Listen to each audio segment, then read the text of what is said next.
تقسیم کیا جا رہا ہے، برکت ہے جی. میں نے کہا 1 سال کے لیے درود دیوار سے لگا برکت ہو گئی ہے، اور جو 1400 سال سے جالی لگی ہوئی ہے ادھر تم نے کھڑے کر دیے.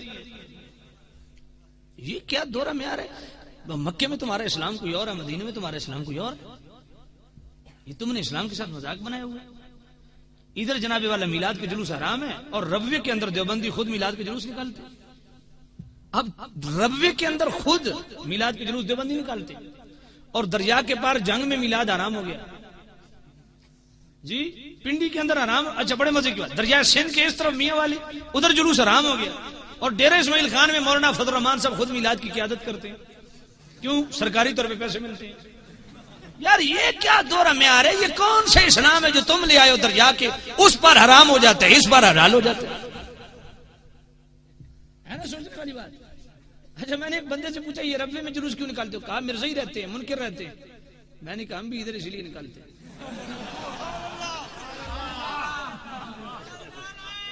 بات ہی سمجھ تو سامنے سید شاہ یہ عجیب دورے میں آ رہا ہے. یار یہ کون سے اسلام ہے جو سرحد کے اس بار اور ہو اس بار اور ہو، دریا کے اس کنارے اور ہو اس کنارے اور ہو؟ یہ کون سا اسلام ہے؟ اچھا جناب والا اتنا بڑا خلاف، توجہ کرنا، وہاں فضول خرچی نہیں ہے. میں نے کہا یار ان کو مشورہ دو، یہ 49 کروڑ روپے ہر سال کیوں خرچ کرتے ہو یار؟ یہی 49 کروڑ روپے اکٹھا کر کے یار کو غریبوں کی کالونی بنا دو. یار غریبوں کی کالونی نہیں بنا دے واسطہ خدا دنے 49 کروڑ دی قسط سرداری نے دیو ساڑی قوم دی جان چھٹے. اے ظالم غریب خون پی گیا، اس نو جناب سالانہ قسط 49 کروڑ دی لے دیو یار ساڑی غریباں دی جان چھٹے، کوئی روٹی کھا بھی سوچ بھائی ادھر کوئی نہیں فضول خرچی نظر آتی ان کو. اچھا یہ بتائیے یہ اجتماع بڑا ہے یا رائبنڈ کا اجتماع بڑا ہے؟ بولیے. مشورہ تو اچھا ہے، غریب کو کھانا کھلاؤ. اتنا خرچ کیوں کرتے ہو؟ غریب کو کھانا کھلاؤ. مشورہ اچھا ہے، لیکن کبھی اس مشورے پہ انہوں نے عمل کیا ہے؟ بھائی مجھے بتاؤ اتنا بڑا رائبنڈ کا اجتماع کرنا زیادہ فضیلت ہے یا بھوکے کو کھانا کھلانا زیادہ فضیلت ہے؟ پہلے تو 3 دن ہوتا تھا، اب 6 دن ہوتا ہے. ٹھیک ہے ان کا رائٹ ہے بھائی، وہ کریں، ان کا حق ہے، ہمیں کوئی تکلیف نہیں ہے، آپ 16 دن کریں. لیکن ہم تو انصاف کی بھیک مانگ رہے ہیں کہ یہ واہ کینٹ کا جو اجتماع نظر آ رہا ہے یہ بڑا ہے یا رائبنڈ کا اجتماع بڑا ہے؟ تو بھائی وہاں کروڑوں اربوں خرچ ہوتے ہیں، وہ ہر سال کیوں اجتماع کرتے؟ وہ اکٹھا کر کے غریبوں کی کالونی بنا دو.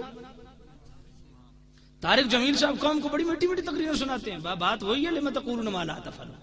بات وہ کرتا ہے جس پہ اپنا عمل نہیں ہے، فضول خرچیوں کے درس دیتا ہے. اور مشرف دور میں اس کے بیٹے کی شادی تھی، میں آن دی ریکارڈ بات کر رہا ہوں، ملتان کے ساتھ اس کا گاؤں ہے تلمبا، وہاں طارق جمیل کے بیٹے کی شادی تھی اور 15,000 بندہ انوائٹڈ تھا، اور 3 الگ الگ ہیلی پیڈ بنائے گئے. ایک ہیلی پیڈ پہ لینڈ کیا پرویز الہی نے جو اس وقت وزیر اعلیٰ تھا، دوسرے پہ لینڈ کیا درانی نے جو سرحد کا وزیر اعلیٰ تھا، تیسرے پہ لینڈ کیا ارباب رحیم نے جو سندھ کا وزیر اعلیٰ تھا. 3 الگ الگ ہیلی پیڈ بنائے گئے، 15,000 بندے کا ولیمہ. کسی نے طارق جمیل کو یہ مشورہ نہیں دیا کہ یار 100 بندے کا ولیمہ پکا دے، سنت ادا ہو جائے گی. یہ 14,900 بندے کھانا یار اکٹھا کر کے کسی یہ پیسے غریب کو دے دو، 4 بچے اٹھا لے گا. یہ لال مسجد کا آپریشن دیکھا تھا آپ نے؟ 36 ہزار کے کلاشنکوف تھی مولویوں کے پاس. یہ ذرا برقے والی سرکار سے پوچھے. ہاں مجاہد ہے نا، یہ مجاہد ہے، کیا جہاد ہے خدا کی. تو بھائی میں حیران ہوتا ہوں، 36 ہزار کی ایک کلاشنکوف مولوی کے پاس دی. ہمارا سنیوں کے مدرسے کا لنگر پورا نہیں ہوتا. یہ کدھر سے آئے؟ اور جو ماسک نے مولویوں نے چڑھائے ہوئے تھے وہ 11,000 کا ایک تھا. یار کسی نے مولوی عبدالعزیز کو یہ مشورہ نہیں دیا یار ایک کلاشنکوف بیچ دے، غریب کا کھانا مہینے کا تو بنتا ہے. یہ سارے مفت کے مشورے ہمارے لیے جی. میلاد حضور نہیں منایا، صحابہ نہیں منایا. اچھا یہ سیرت النبی کانفرنس منعقد کرتے ہیں، بولو تو یہ کس نے منایا؟ میں سیرت کا انکاری نہیں. یہ سفید امام میں کس کی سیرت؟ یہ داڑھی شریف کس کی سیرت سنت ہے؟ یہ سفید لباس کس کی سیرت سنت ہے؟ بھائی میں سیرت کا منکر نہیں ہوں، لیکن سیرت اپنائی جاتی ہے، منائی نہیں جاتی. میلاد منایا جاتا ہے. تو شام نزیت شام مجھے بتائیے میرے مصطفیٰ کریم نے خلفائے راشدین میں سے کسی نے ایک سیرت النبی کانفرنس منعقد کی ہے؟ ذرا توجہ کیجئے، بخاری سے لے کے مشکات تک اور میں بڑی تسلی سے بات کر رہا ہوں، کسی کو جھٹکا نہیں لگنا چاہیے. ہاں میں فہرست دیکھ کے بات کر رہا ہوں. بخاری شریف، مسلم شریف، سنن نسائی، سنن ابن ماجہ، سنن ابی داؤد، جامع الترمذی، مشکات کو بھی ساتھ ملا لو. بخاری سے لے کے مشکات تک کوئی مولوی مجھے ایک باب نکال کے دکھائے جس کو عنوان ہو باب ما جاء فی سیرت النبی، دوسرے جنم میں بھی نہیں دکھا سکتا. اور ہمارے پاس ہو ہم جامع الترمذی جی ابواب المناقب میں پورا باب نکال کے دکھاتے جس کو عنوان یہ باب ما جاء فی میلاد النبی.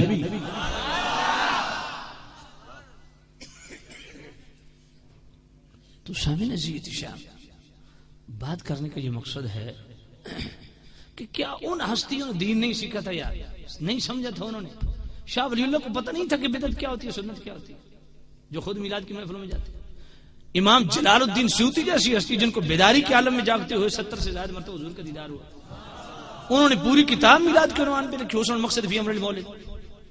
بلکہ الحاوی الفتاوی میں امام جلال الدین سیوطی یہاں تک لکھتے ہیں کہ حضور آقا کریم صلی اللہ علیہ وسلم نے بکرے ذبح کر کے اپنے میلاد کی خوشی کی ہے. ان کو نہیں پتا تھا کہ میلاد بدعت ہے. محدث ابن جوزی کو نہیں، جنہوں نے اس عنوان پہ پوری کتاب میں نام بھی رکھا بیان المیلاد النبوی، انہوں نے نہیں پتا کہ میلاد بدعت ہے. شارح بخاری نہیں جانتے تھے کہ میلاد بدعت ہے. امام شمس الدین الجزری کو نہیں پتا تھا کہ میلاد بدعت ہے. یہ آج تم نے سمجھا. سامعین عزیز شام، خوش بخت و خوش نصیب ہیں وہ لوگ جو میرے کریم نبی کی آمد کی خوشی کرتے ہیں. اور اظہار مسرت کرنا چاہیے، اور رب کا حکم بھی یہی ہے. سورہ یونس کی آیت نمبر 58 پڑھی ہوگا. اللہ کیا ارشاد فرماتے ہیں؟ قل بفضل اللہ وبرحمتہ فبذلک فلیفرحوا.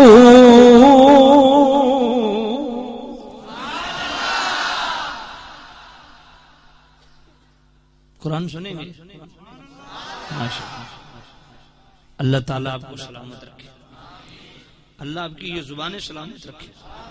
بھائی قرآن سن کے کھڑے ہیں، بیٹھے ہیں، اس طرح محبت سے سبحان اللہ کہنا کہ قیامت کے دن یہ در و دیوار بھی آپ کی سبحان اللہ کی گواہی دیں. قل بفضل اللہ وبرحمتہ فبذلک فلیفرحوا هو خیر مما یجمعون.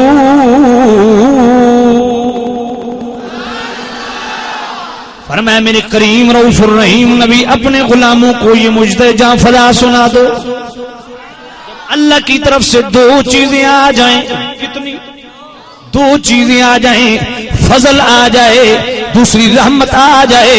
فضل اور رحمت ملنے پہ خوشی کا اظہار کرو. اب اللہ کے قرآن سے پوچھتے ہیں اللہ کا سب سے بڑا فضل کون سا ہے؟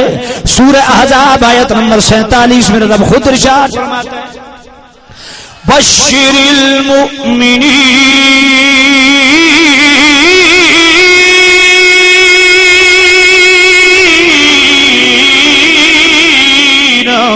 بأن لهم من اللہ فضلا کبیرا.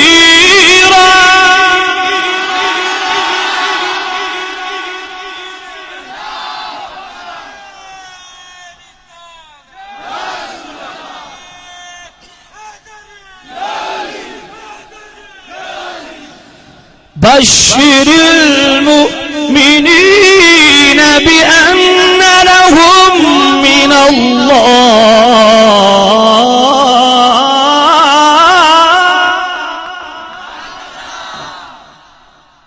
مومنوں کے لیے بشارت ہو کہ میں نے اپنے محبوب کو ان میں بھیج کے صرف فضل ہی نہیں کیا، فضلا کبیرا.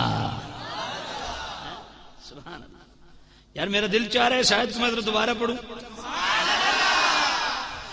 بشر المؤمنین بأن لهم من اللہ فضلا کبیرا.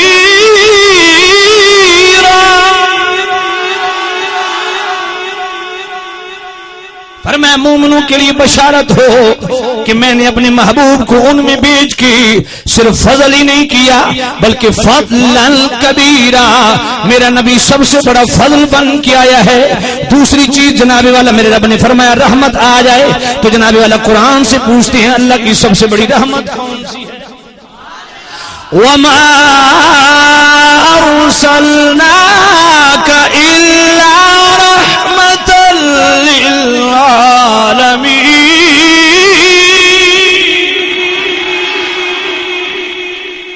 میں محبوب ہم نے آپ کو تمام جہانوں کے لیے رحمت بنا کے بھیجا ہے۔ اب رب فرماتے ہیں دو چیزیں میری طرف سے آ جائیں، فضل آ جائے دوسری رحمت آ جائے تو فال یفرحو، کرنا کیا ہے؟ خوشی کا اظہار کرو، فرحت کا اظہار کرو۔ اور میں نے قرآن سے ثابت کر دیا سب سے بڑا فضل مصطفیٰ کریم کی ذات ہے، سب سے بڑی رحمت رسول اللہ کی ذات ہے۔